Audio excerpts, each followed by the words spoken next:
Kinalabutan ako doon. Grabe.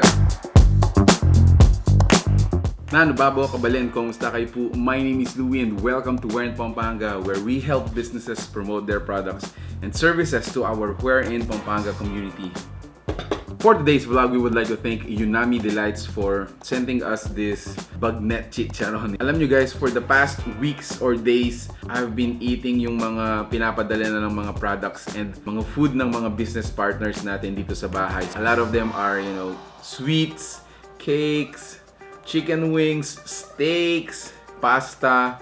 Kaya nag-crave ako ng lutong ulam. So, dalawa sa mga favorite kong lutong ulam actually is yung sinabawang mais or sa Kapampangan tawag natin dito, swam mais. In the middle guys, if you notice, meron tayong ensaladang pako. What's in it? You have, of course, the pako, onion, salted egg, fresh tomatoes, and fresh mangoes. Now, in the middle, mapapansin nyo, meron tayo ditong chicharon. So, ang chicharon na to was brought to us by Yunami Delights. So, nagpapasalamat po kami. Sakong-sakto, ternong-terno guys, kapag meron tayong ensaladang pako. Or, actually, we can also use it as parang meat ng mga sinabawan natin. On the other hand, you can, you know, just eat it as is, no? Meron tayong, you know, your favorite concoction ng suka, and then eat it directly.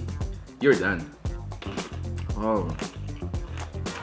Kinalabutan ako doon. Grabe.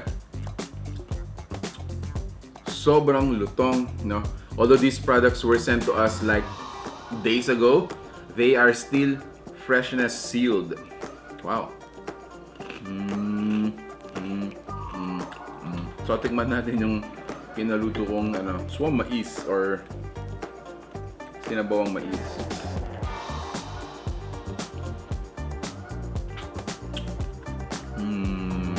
Grabe. You know what guys? Honestly, sobrang nag-enjoy ako sa mga pagkain na pinapadala nila dito, and personally appreciate it because as a family we can, you know, we can enjoy them.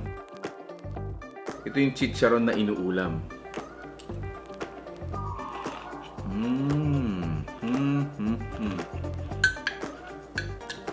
Yeah, let me taste my ensaladang pako.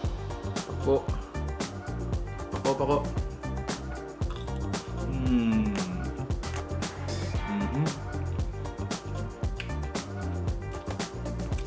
Nakakakilabot ang lutong.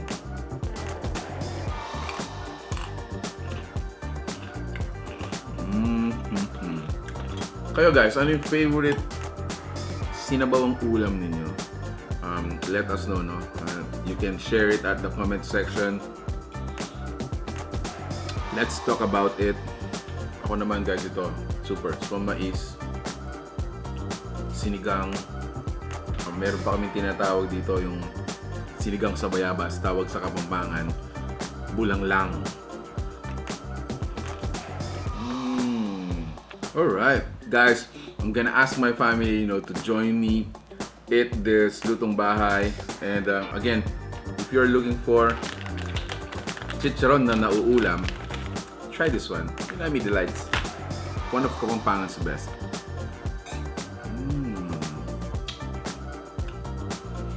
Oh, detox. There you have it guys. Thank you so much for watching this video. I hope you like it. I hope you can share this as well to your friends. Now, please give it a thumbs up or any reaction will be highly appreciated. So, thanks so much for watching Where in Pampanga. I hope to see you on the next one. Bye.